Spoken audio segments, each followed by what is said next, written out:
for today, we'll be discussing somehow an overview of Power BI and navigation of it. Unfortunately, guys, last week I learned that the Power BI in the cloud base, hindi siya pwedeng magamit in its full functionality. So meaning, pang ano lang siya, pang view, pang dashboard lang.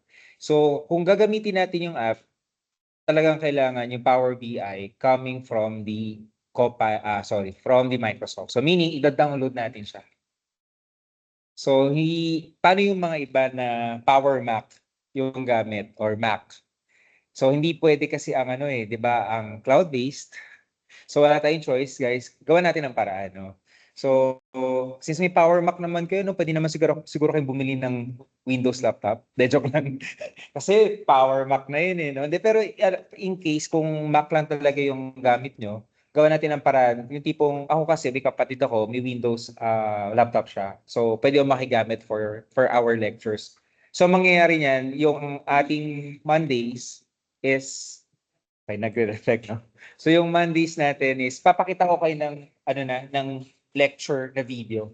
So, ipi-play ko siya, tapos magano ako magsasalita ko, ipopost ko siya in between.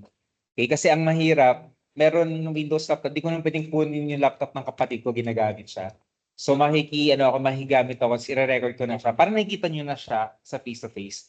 Para yung yung Thursdays natin, kayo, talagang gagawin yung exercise. Kasi yung next week talaga, exercise na yun for the app. Okay? Yung this week na exercise, relating sa database. Okay? So by the way, yung database, please wait until tomorrow, i-upload ko siya. Though may mga materials na ako in-upload sa database, yung handout and yung PowerPoint. Yung discussion nun, i-upload ko within the day or tomorrow. Paintay na lang. Kailangan ko siyang i-discuss kasi related siya sa topic na to.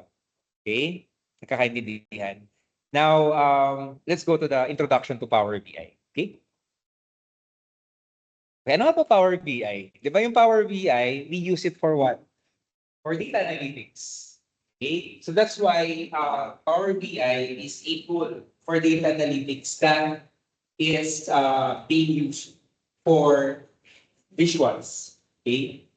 So it's a suite of apps, software services, and connectors that transform data into what? Visually impressive and visually impressive, interactive insights.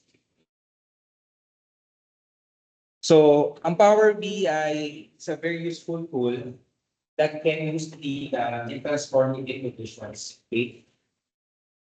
Tapos, the Power BI is very flexible in such a way, it works with both simple data source and complex. So, ano yung mga example natin ng simple source? Yung mga galing Excel file. Okay? Then, pwede rin na yung data ay magaling sa mga mas sophisticated or complex database, such as, cloud-based, and pwede rin coming from data warehouses. Yung data warehouse, parang siyang big data na mas malaki.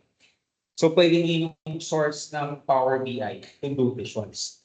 Okay? And its core capability is it easily connects to data sources. So meaning kung may database ka, pwede diretso yung data source sa database sa i-transfer yung data to that Power BI. So kahit sabihin nyo natin hindi siya direct sa database, pwede Excel file siya na pwede import, uploaded import. Okay? And when Power BI, naman yung power natin. The Power BI, it allows what? Visualization. Bakit nga kailangan ng visuals? Kasi from the data itself, lalo kung big data, di ba big data yung subject nyo naman? Minsan hindi ka pagandang insight sa mahabang table. Usually it requires what? An app, data analytics, to give insights and meaningful information. And the good thing with that, ginagamit ng Power BI to share that visuals and it can be published sa mga reports. Lalo na guys, no, auditing kayo, for sure i-audit nyo yung annual report.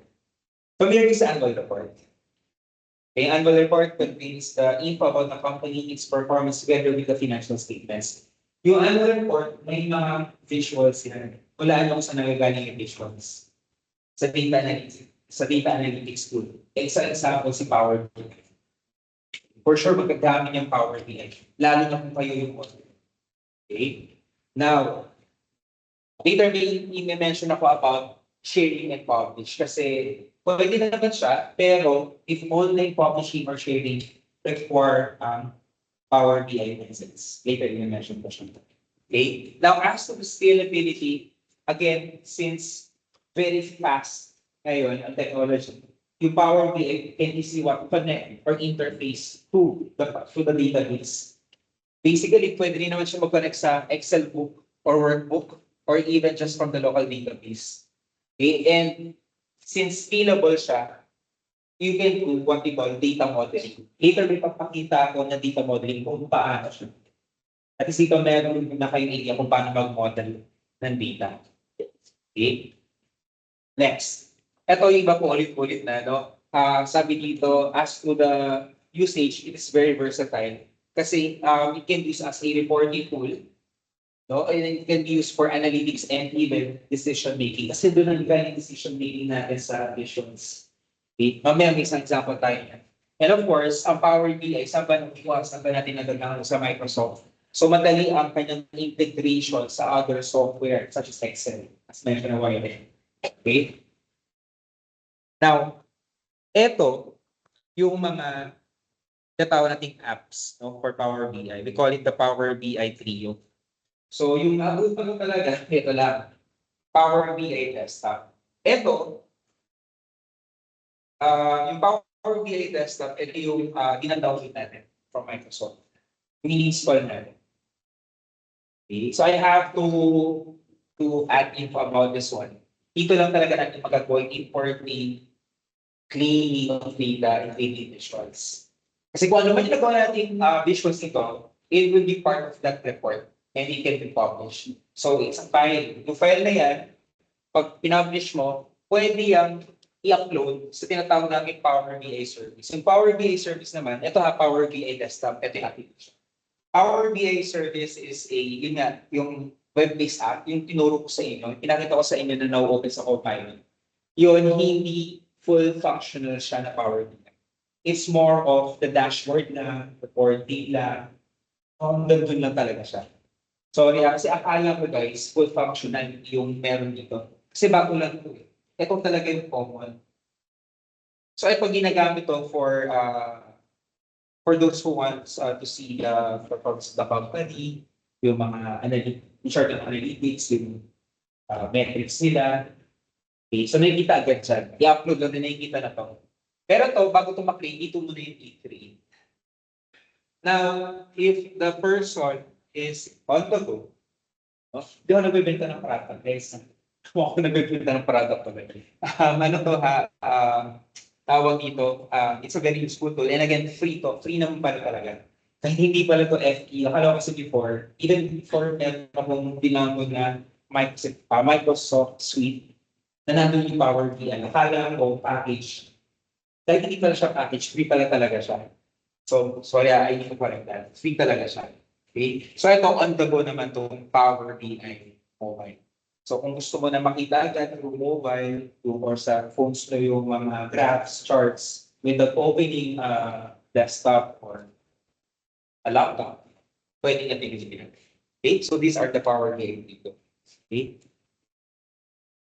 Now, using the Power BI Trio, alin yung pang ganito, alin yung pang ganyan. Okay, so kanina may na-mention na ako. Now, if we're going to use the Power BI Desktop, dito mo kasi ginagawa yung mga visuals. So, importing, cleaning, creating visuals. Most likely, ang gumagamit nito ay yung mga working on a project. Yung project team itself, pwedeng researcher, analyst, pwedeng developer, or tayo, employee sa business. Usually, gumagawa tayo ng visuals. Mga auditors, okay? Pwedeng marketing, iba-iba.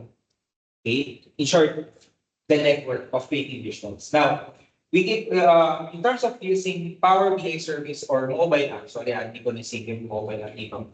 You are what? A stakeholder of the company, pwedeng ikaw ang owner, sumubak din performance sa company. So, tignan mo yung visuals.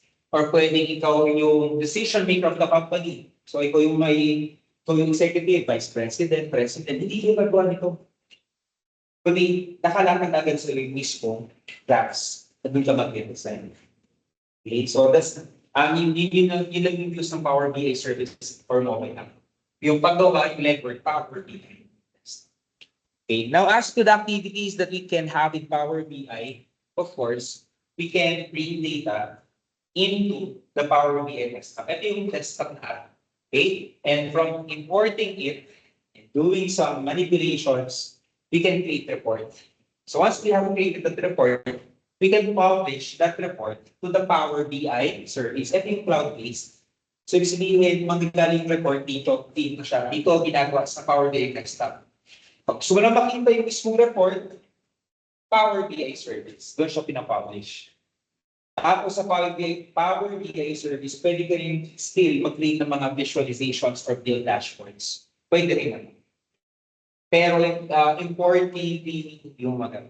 Okay? Now, you can also, from the Power BI service and even Power BI desktop, we can share dashboards.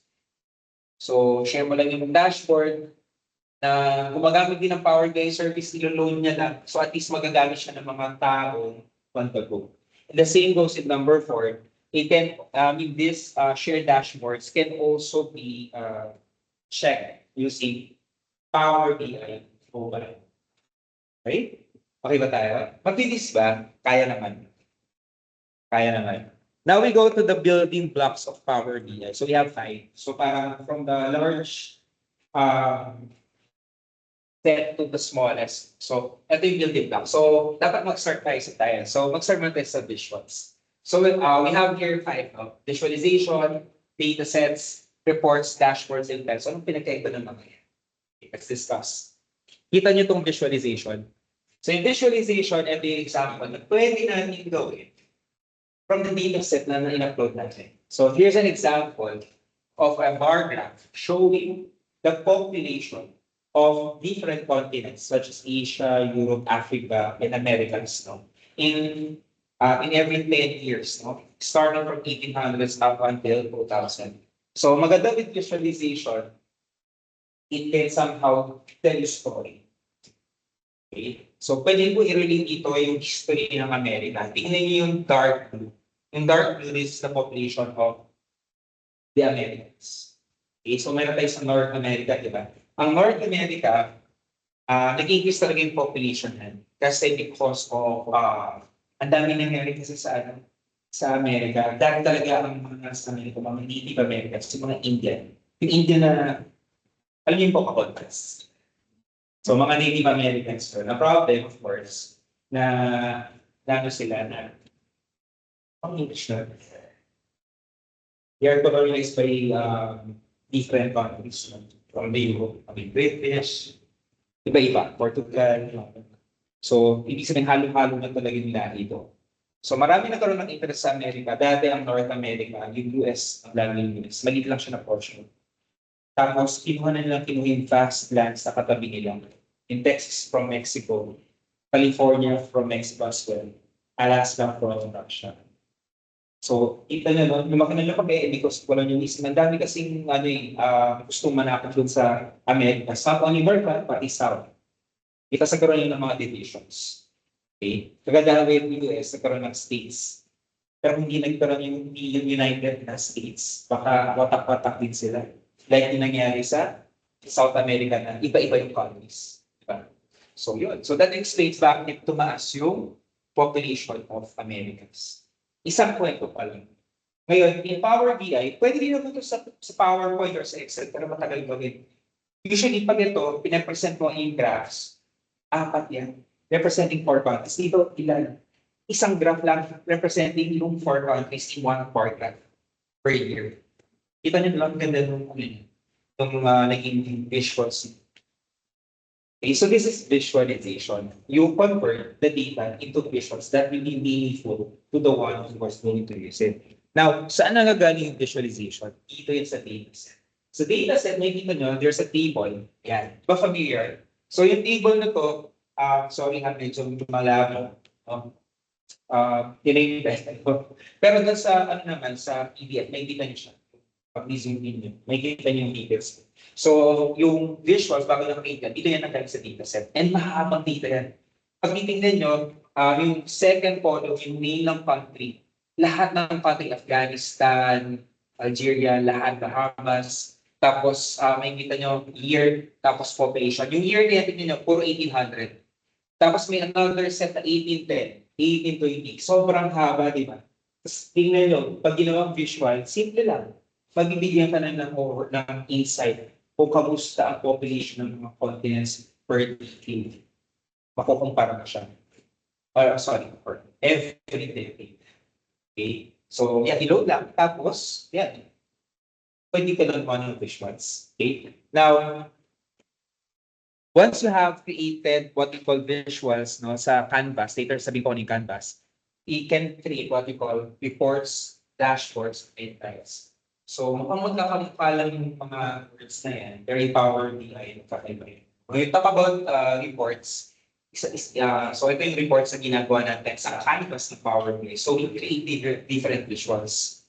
So, dito, coming from that isang data set lang yun, it creates different graphs that tells different stories. Okay, pinag-usapan natin yung population of different continents for every decade. Tingnan nyo, for the first visual na nasa, or what we call tiles, tiles kasi ang tawag natin dito. One graph, one time. Then, when we group the tile, we call it report. Yung report kasi pwedeng multiple page. Pero kung one page lang ang pinag-usapan natin, or what we call the canvas, we call it dashboards. You later to explain that. Okay? Mabilis lang. So dito sa report, of course, yung report, ginagawa yung mga visuals din. Kasi this will be very relevant doon sa pagbabasa.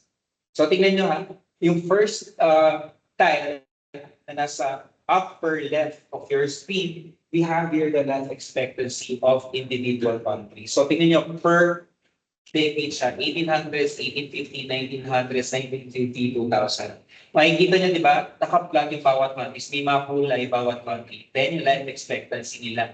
Kita nyo, may mga life expectancy na about nakakatakot ng 1800s. Tapos, lumabot hanggang 40 na. Pero tingnan nyo yung naging observation. Because of, siguro, advancement in medicine, naiwasan natin yung mga endemic, yung mga sakit before. Dati, hindi talaga incurable. Yung life expectancy natin, bigyan ng gumaganda based on the data. Data na ito guys, hindi nagsasinapang yung data. Okay? So, kita nyo, yung life expectancy, kukulay, hindi ko lang po alam, Bolivia or Bahamas, no? 80, di ba? So, gumanda siya. It tells story about life expectancy. So, that's another story that you can have from Christina's. Now, another data set is, another tile sa lower left population. Kanina population lang, yung population na pinapakita ngayon, paano yung growth ng population, ibang story naman yun. Gaano mabilis mag-increase yung population. And kita nyo, may isa dyan, yung parang I think, ang tawag dito, beige or green. FU green. Parang gano'n. Tingnan nyo, no, ang grabe yung increase ng kanyang population. Ito dito by percentage, but by numbers. Okay? So it tells something about the population growth of every country. Another story sa upper right of your screen is the average life expectancy when you compare OECD and non-OECD countries. Okay? And in your lower right, it's your regional average gross domestic product of each country. So in lahat ng countries, so yung average GDP. Pwede pa nga yan, GDP per country. Diba? Per decade. So iba-iba yung pwede mo pagkuhang story from the data. So may sinasabi sa ating kwento ng mga yung numero nakalagay yun. Okay? So nakita nyo yung paggamit ni Power BI. Now, going back, here's a canvas na na-create or group of tiles na na-create sa report. Ito, sa report ko, no? Ito yung mismo tinatawag nating report view. So, pwede yan guys, with the report, very interactive yan, flexible yan. Dito, most likely, pinili lahat ng country. Pwede natin gawin na mamili tayo ng isang country lang. Kunwari, if you want to know the data for Barbados, check mo lang yung Barbados. Ipapakita niya lang yung data for Barbados. Ganun lang. If you want to compare two countries, then you can go for comparing Canada and Bolivia. So, papakita niya lang yung data between them. So, kita niyo, very flexible reports. Ngayon, ano yung pinagkaiba ng reports with the dashboard? Si dashboard, like yung odometer, di ba hindi naman siya nababago, hindi siya na-adjust. So kung ano yung nakikita mo, yun as it is na yun. Ibig sabihin, it can be a report, pero yun na yun, yung papakita niya o yung ipapublish niya, yun na yun, hindi na siya pwedeng i-change. Hindi na siya pwedeng laruin dito. Kasi for sure, pinapublish siya kasi may certain users na gustong gumamit mismo ng dashboard. Yung specific yun na yun. Na hindi na siya magiging interactive. So siya nagiging interactive sa reports. Yung dashboard, yun na yun as it is. Pag nakikita mo, we get calling na doon na. Kasi si executive lang naman yung gusto niya makita. Wala na siyang pakialam doon sa, or wala na siyang pakialam doon sa kung mag-interact naman siya or hindi. For sure, direct to the point yung gusto ng mga executives. Pag dashboard na pinag-uusapan. Okay, now we compare the three. No? The three Power BI apps. So we have here Power BI Desktop, ito yung application na install natin sa desktop. Now we have here, sorry. Mali pala to lang, sorry. This is actually differences among the three. Natawag mo doon? I forgot. Blocks, o building blocks, sorry. Building blocks pala, sorry.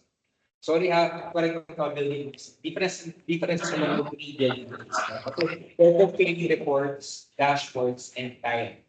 Okay, so as to the report, sabi ko yung report, pwede multiple page. Pag dashboard, kung ano yung gusto makita ng executive, yun lang. So usually pag dashboard, single page lang. Pag tile, single visual lang siya. Okay? Isang visual lang. Tile lang siya, di ba? Now, as to its creation, usually ang creation ng report, most likely coming from the Power BI desktop. Pwede din naman sa service. Pero sobrang limit na talagang pwedeng galaw pagdating sa report. Now, as to the dashboard, yung dashboard, nakikreate lang siya sa Power BI service.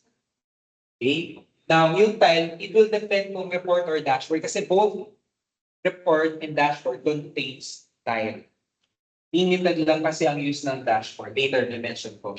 Now, as to the data source, yung report coming from one data set.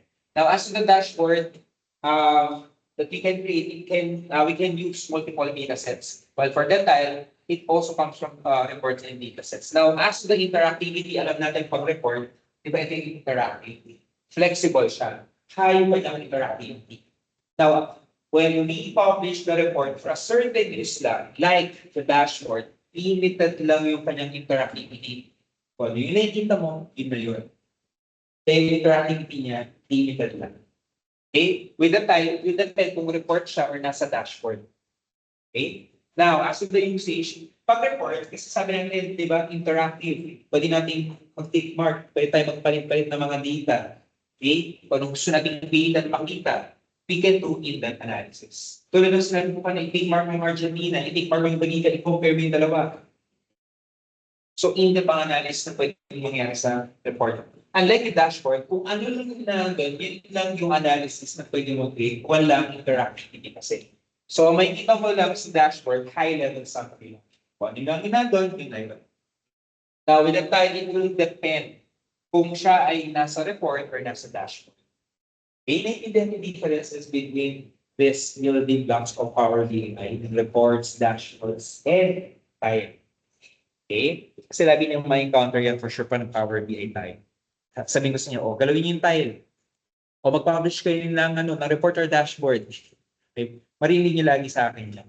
Now, we go to the Power BI desktop. Ito kaya sabi ko, inanavigate ko kayo. Ang problema, wala akong na maipapakita tayo ng Power BI. Okay?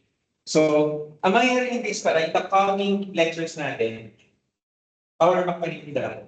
So, paano po yung Power BI, paano po i-demo? So, ang mangyayari niyan, magre-record na ako. Kasi mention na wala. Tapos, magpupos lang ako in between, i-explain ko siya. Okay? Dapat talaga may lab component kasi wala. So, syempre, gawa natin ng paraan. Okay? Now, guys, pag nag-open kayo ng Power BI desktop, ito yung makikita nyo. Ito yung canvas na tinatawag na. Ito yung mismong screen or view na makikita natin. So, tignan na natin yung mga different parts. So, yung part na 1 is what we call the ribbon. So, yung ribbon, dyan mo may different tasks that you can do. So, you have your home, your view, yan, makita nyo yung modeling. So, pwede tayo makikita modeling sa Power BI. Gagawin natin. So, dyan mo pwede gawin yung mga tasks. So, this is ribbon. So, yung iba naman, kahit anong app naman, meron naman yan, di ba? Microsoft Excel, lalo na Microsoft Suite, di ba?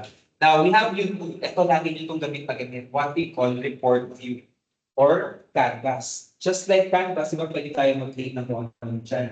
So, dyan yung gagawin yung tinatawag natin mga visuals. Maglalagay ng placeholder dyan. Later, makikita nyo. Okay. Kasi may video ko papakita yung experience siya. The number 3 is what we call the page tab. Yung page tab naman, parang siya sa Excel, yung back may sheets. So, kada page kasi pwede ka mag-create ng report kung sino ba yung pag-senda mo ng report. Yung page 1, maaaring pang manager, page 2, pang vice president, page 3, pang president, page 4, pang auditor, page 5, pang board. Okay, pwede naman. Okay, we have here number 4, what we call visualization pane. So, ito yung gagawa na kayo ng visuals from the data set that we've uploaded. And number 5 is what we call the fields pane. Yung fields pane naman, dito tayo what do you call this one? Kasi kung may visual ka na, may tells ka na na-create, may mga lalabas dyan na filtering, mga pwede mong gawing manipulation, hindi mo manipulation, is rather edits na pwede mong gawin sa visuals. Okay, dito papakita ko, may video tayo. Now, as to the license of Power BI, guys, free naman ang Power BI, but you need to have a Power BI license if you're going to publish it online or you're going to share it online. Magiging free lang siya, guys, kung ang info ay only limited to the people who are going to use it. Pero if you're going to publicly publish it, like online, kailangan ng Power BI. Okay? Like sa mga annual reports, most likely, humingi yan na license. And it usually need only one user to allow Power BI license to publish such visuals.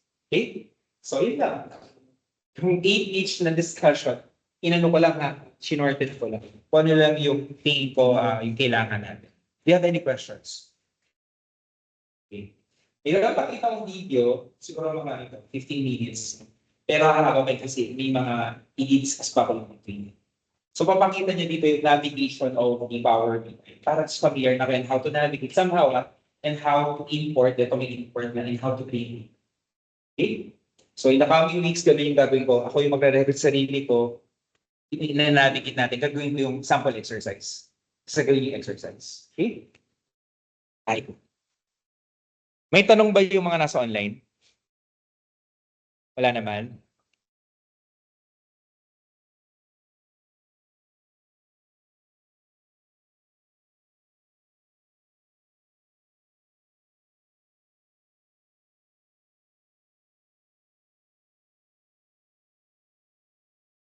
Okay, wait lang guys ha. Share ko lang sa mga nasa online. So, yung mga nasa online, may nakikita ba kayong video? Wala? Wala? Wala pa. Okay. Pero meron na kita po. Kita na, meron na. Okay, sige. Guys, play ko ha. Tapos again, I'll do a pause in between do sa mga need kong i-discuss pa. Kasi medyo baka ma-overwhelm kayo. So, i-explain ko ibang portions, okay? So, maganda siya kasi makakasave ng time sa pag-navigate. Okay? And don't you worry kasi upload ko naman din to. And YouTube naman siya. Okay? Hi, I'm Kevin, and in this quick Power BI tutorial for beginners, you'll learn all the essentials. We'll cover how to import data, build your first report, and share it with others, even if you've never used Power BI before. Let's dive in. To get started, we'll need to install Power BI Desktop. It's free and gives you everything you need to build reports from scratch. Head over to the Microsoft Store app that comes pre-installed with Windows, and in the search bar at the top, type in Power BI. You'll see two different options. We have Power BI Desktop This is the one that you want. It lets you import data, build dashboards, and publish reports. Then there's also the Power BI Report Builder, but that's more specialized and limited in features. Click on Power BI Desktop and then choose Install or Open if you already have it installed. When you first launch Power BI Desktop, you'll see this home screen. Right up on top, you can start from a blank report or connect to common data sources like OneLake, Excel, SQL Server, and also others. You could even pull in sample data if you just want to explore. Under recommended, you'll see some helpful learning content. Okay. So guys, ano dito, ang ano na dito is, nag-install na kayo ng Power BI. Okay? So yung Power BI, pag in-install, pag in-open nyo, ito yung mismong homepage. So you can start with either starting with just blank report, meaning clean slate. Wala pa kayo import. Okay? Pwede rin naman your data source, sa mga galing source nyo. It can come from OneLake catalog. So hindi ko na nila-explain yan, hindi naman natin yung gagalawin. Usually, anong gagawin natin? Excel workbook. So yung third tile, usually dyan magagaling yung mga data na gagamitin for Power BI. Pwede rin naman diretso na yung pag-import natin is coming from the database like Microsoft SQL Server. So kasi ang database natin yun talaga yung data, mas secure yung data. Okay? So next is pwede naman may mga sample data kay Power BI that you can learn from your own. But then again, nalipin naman yung class natin para gawin yun. Okay? And you can also have or get data from other sources. So pwedeng mga, aside from Excel, familiar kayo sa CSV or .csv, tinihilag comma. Okay. Hindi siya mukhang table. Ang itsura niya parang text or tapos yung mga data naka-comma. Meaning yung comma, it's a divider. So kunwari, 1, 2, 3. Pag in-upload mo yung kay Power BI, ang basa niya, yung 1 first column. Ano pag separate niya? Yung comma. Ibig sabihin ng comma, may line. Next na field or next na number or ano mang character yon, that will be data for your second column. Comma. On yung third na character, that will be your data for the third column. Naintindihan? So before kasi ganun ang itsura ng mga ng mga data, naka-comma. Before na-create yung Lotus 1, 2, 3, Excel, yung mga spreadsheets. Okay? So pwedeng ganun, mga coming from legacy system. Okay? So, yun. Again, pwede rin blank report if you want to start from scratch. Okay? If you've worked on reports before, they'll show up under Recent. Right up on top, let's click on Blank Report to begin. This drops us into the report view. Right here in the center of the screen, you'll see some of the most popular data sources. You can also head up to the top ribbon to access. Okay. Pakita ko lang. No? So, nung kinilig yung blank report, napunta siya sa default page, which is yung pinakita ko kanina. Mas maganda rin yung interface niya. Pero same pa rin, we have still the ribbon. Ito yung ribbon para dun sa online. Bila. Hirap. Okay, eto itong nasa taas, this is the ribbon again. Naalala nyo? So this is the report view or yung tinatawag nating canvas. Diyan yung ginagawa yung visuals nyo. Okay? Then, eto kasi, pwede ka mamili kung report view, meaning dyan mo lalagay yung mga visuals, yung mga graphs. Ito, second icon na nasa gilid, this is what we call the data view. Meaning, gusto mo makita yung data structure, yung table. Okay? And then the third is the model view. Nari yung, di ba, may mga tables. You want to check on yung relationship among the tables. No? Later, papakita niya kung ano yung tsura nun. Now, if you can recall, this is the pages tab. Di ba? Ito yon. Now, in the right screen, we have here the visualization pane. So, ang assumption dito, kapag na-upload mo na or na-import mo na yung data, dito wala pa eh. Yan, magagamit mo yung mga yan. Pipindutin mo kung ano yung suitable na graph for that data set. So, once you have the visuals in your canvas or the report view, may tinatawag tayo filter pane, di ba? So, doon mo, sorry. Anong tawag doon? Kasi hindi siya masyadong ano eh. Ang tawag doon ay sorry. Ayun, field pane pala. So, ang mangyayari kasi niyan, yung visualization, kapag nakapili ka na, so lalabas yung graph dito sa report view. Tapos sa gilid, may lalabas sa fields pane. Yung fields pane, yun yung anong ilalagay mo sa, ano yung filter na pwede mong gawin. Okay? Ano pwede mong gawing changes sa settings ng mismong visuals. Okay? So, ganun siya. Okay? So, may nagagawin niya kasi, this is a blank report. So, pwede pa rin kahit blank report, pwede ka pa rin mag-get ng data. So, pwedeng coming from Excel workbook, pwedeng coming from the common one, SQL Server. Ito, pwede rin text or .csv. Ito yung sinasabi ko. Pwede rin coming from the web kung may table sa web. Okay, galing, no? Tapos, pwede rin namang coming from Dataverse and pwedeng coming from Power BI semantic model. So, ang common dyan, ang gagamitin natin is Excel workbook. Okay, sige. For simplicity. Hindi naman kailangan sobrang complicated na magiging Even more options. discussion. Power BI lets you pull in data from just about anywhere: Excel, SQL, cloud services, you name it. For this tutorial, I've got some cookie sales and customer data in an Excel workbook that I'd like to analyze. Right up on top, I'll click on this button and there I see my data. If you'd like to follow along, there's a link to the sample Excel file in the description below. I'll double click on this. Once you open So, ang ginawa niya, pinili niya Excel workbook, no? Obvious naman. Tapos pinili niya yung Excel file. Ngayon, kung pinindot niya yung Excel file, nag-load siya, then this navigator view, or window rather, navigator your window data, will you'll show. see the And so, dyan may kita yung mismong file. Yung file na yan, makita nyo, pag pinindot nyo to, mag-expand yan. Yung expansion niya is based sa sheets. Okay, so kung may sheet 1, 2, 3 ka, magpapakita dyan yung sheet 1, 2, 3. Dito nagkataon, yung file na in-upload niya, it's a company data pertaining to the sales of cookies. So meron siyang table for the customers, meron siyang table for the order. So yung mga table na yan, per sheet yan. Pag hinover mo yan or pinili mo yan, pipindutin mo, lalabas din yung mga data set for each table. May preview dyan. Kaya papakita niya. Navigator window appear. This shows you all of the different tables and sheets in your Excel file. It also gives you the chance to preview the data inside. I'd like to bring in both of these sheets, so over here, I'll make sure to check both of these boxes. Down in the bottom right-hand corner, we have two different options: load and also transform data.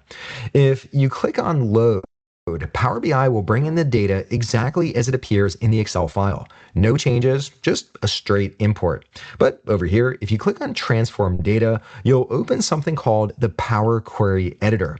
This lets you clean and shape your data before it even reaches your report. For example, you can fix inconsistent values, remove columns you don't need, or even split and merge fields. In this Okay. Sabi niya, pwede kasi niyang i-load mismo directly itong file. So, pwede ka mamili kung load or transform data. Pag load na pinili mo, ibig sabihin wala kang gagawing cleaning. Somehow initially. Pero kung gusto mo mag-clean, pwede mong pindutin yung transform data. Yung transform data, pag pinindot mo yan, ang pupuntahan mo is what we call Power Query Editor. It's another window showing the dataset na pwede mong i-manipulate. Meaning, pwede ka mag-clean. What do you mean by cleaning? Na-mention ko ito, pwede mag-remove ng column, pwede mag-edit ng mga data, lalo na if you want to have consistency or pag-standardize ng mga data. Kasi again, pag hindi standardize ang data mo, baka yung visuals mo, baka hindi siya yung ina-expect mong dapat mo makita.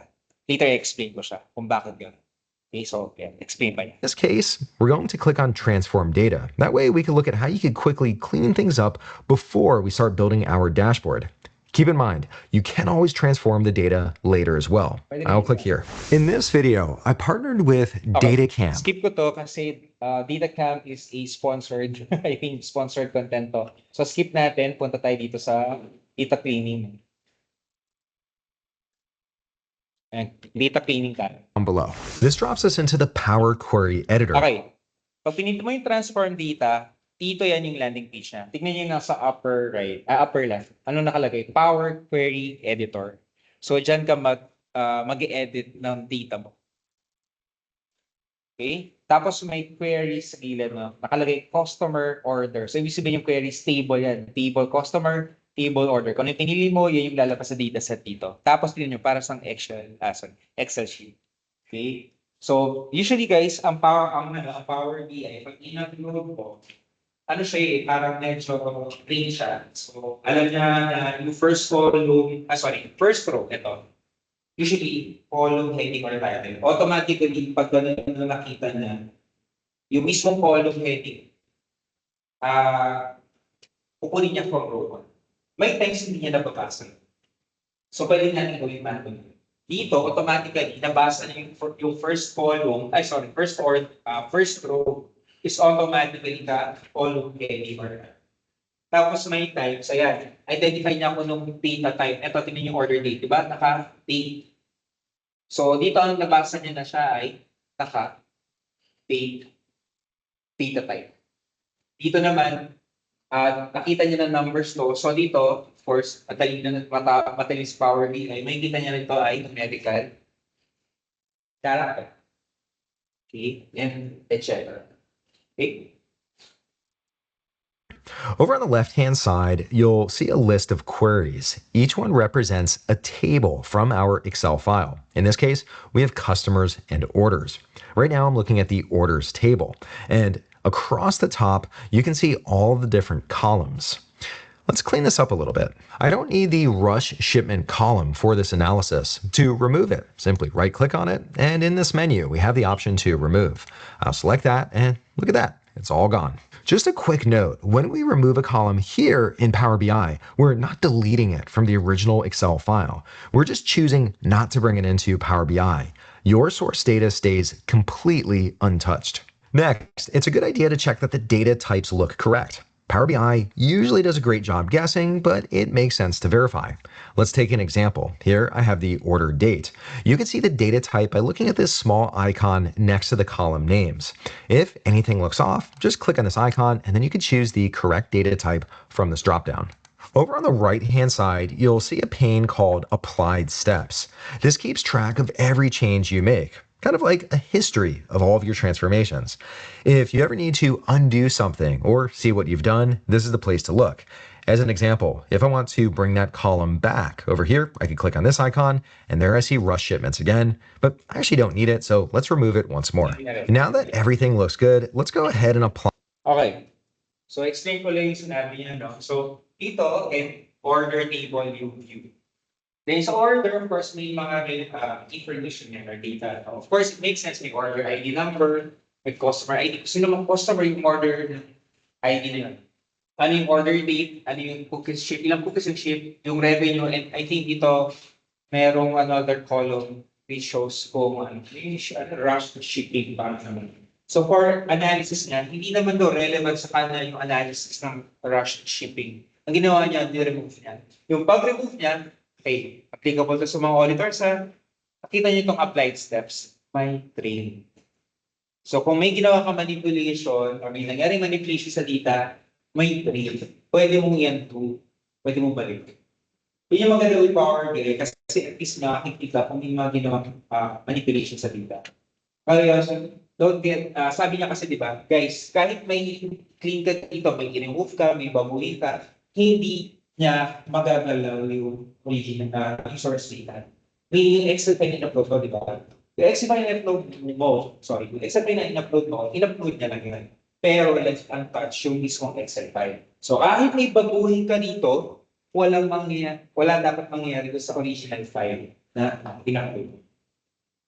Kasi yung manipulation, dito lang yung mangyayari sa Power BI.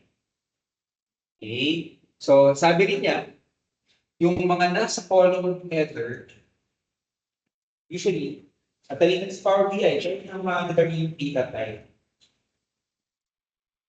Pero, kung tingin mo mali yung naging data type niya, pwede mo manually baguhin. Mapinakita niya. Nung pinindot niya yung order date, di ba? Ito usually may icon na. So, dito ang assumption tama ng data type siya. Pero kung tingin mo mali, pwede mo pinindot yung icon, tapos piliin mo kung ano yung akma or tama data type.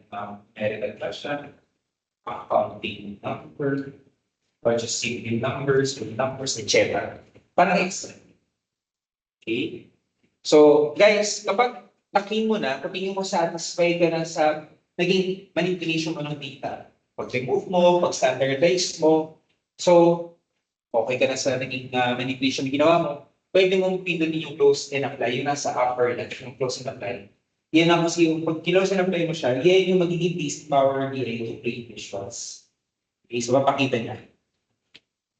These changes. In the top left-hand corner, let's click on Close and Apply. I almost forgot, we didn't even clean the customer data.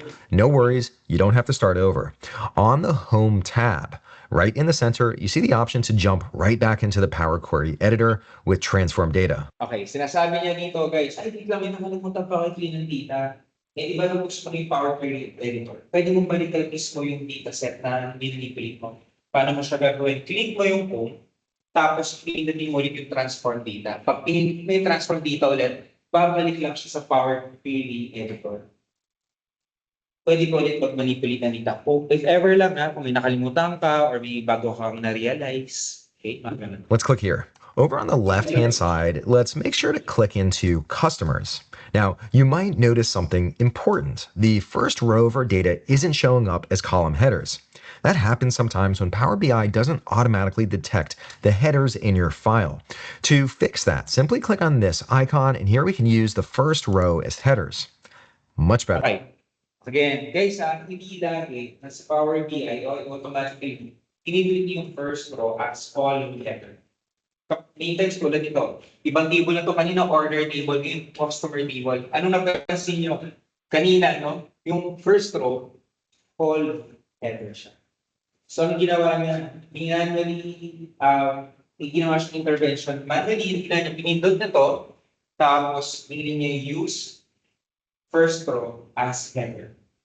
So, yung first row, inurong niya, ginawa niya column header. So, yung first row niya tuloy is home data.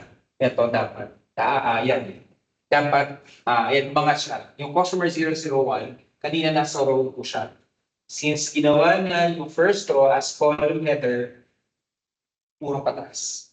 Okay? Now, here's a common issue.